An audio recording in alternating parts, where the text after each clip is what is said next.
Et pour la deuxième fois ce mois-ci, une tempête de sable saharienne a balayé la France. Et Frédéric Descartes est avec nous, météorologue chez Météo News. Bonjour. Bonjour. Bonjour Frédéric Descartes. Alors oui, ça a balayé donc hier encore et ce week-end, c'était la deuxième fois. Cette poussière saharienne, alors c'était surtout dans le grand sud, et c'est remonté un petit peu aussi dans le nord.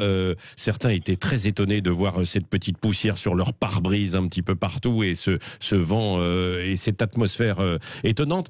Dans quelles conditions ces tempêtes de sable se produisent-elles ? En fait, il faut une dépression déjà sur le nord de l'Afrique, donc entre le Maroc, l'Algérie, la Tunisie, donc qui génère des vents suffisamment violents dans le désert pour soulever le sable, donc surtout les particules les plus fines, qui s'élèvent ensuite dans la haute atmosphère, au-dessus de 1500 mètres, jusqu'à 3-4 000 mètres d'altitude environ. Et ensuite, il faut une dépression au large de l'Atlantique, donc entre le Portugal, la France ou les îles Britanniques, et un anticyclone à l'est qui génère un rapide flux de sud, donc en provenance directe d'Afrique du Nord. Et donc ensuite, c'est ce flux de sud qui permet à ces particules de remonter jusqu'à nous. Et parfois bien au-delà, on a déjà des cas qui remontent parfois même jusqu'en Scandinavie. Donc c'est vraiment cette configuration particulière qui fait qu'on peut avoir ce type d'événement sur la France. Et c'est plus à cette période qu'à une autre ou pas ? Alors normalement non, justement, c'est plutôt en printemps ou en automne qu'on a ce type d'événement, justement quand les dépressions sont assez présentes sur le proche Atlantique et les anticyclones déjà assez costauds à l'est. C'est vrai qu'en hiver c'est plus rare, mais même si ça peut arriver parfois, et c'est encore plus rare d'avoir ce type d'événement deux fois seulement en 15 jours. Qu'est-ce qui explique ça, Frédéric Descartes, deux fois en 10 jours, 10-15 jours ?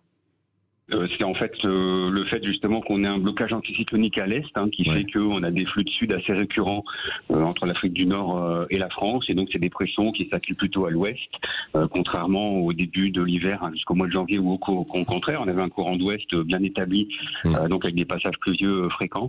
Donc là on a un peu changé de synoptique pendant le mois de février, d'où la répétition de ce phénomène. Bon, est-ce que ça provoque une dégradation aussi de la qualité de l'air ? Oui, bien sûr.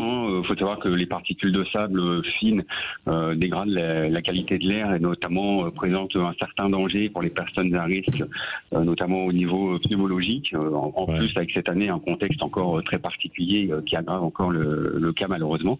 Donc effectivement, ça a des retombées assez néfastes, notamment sur notre santé. Oui, bon.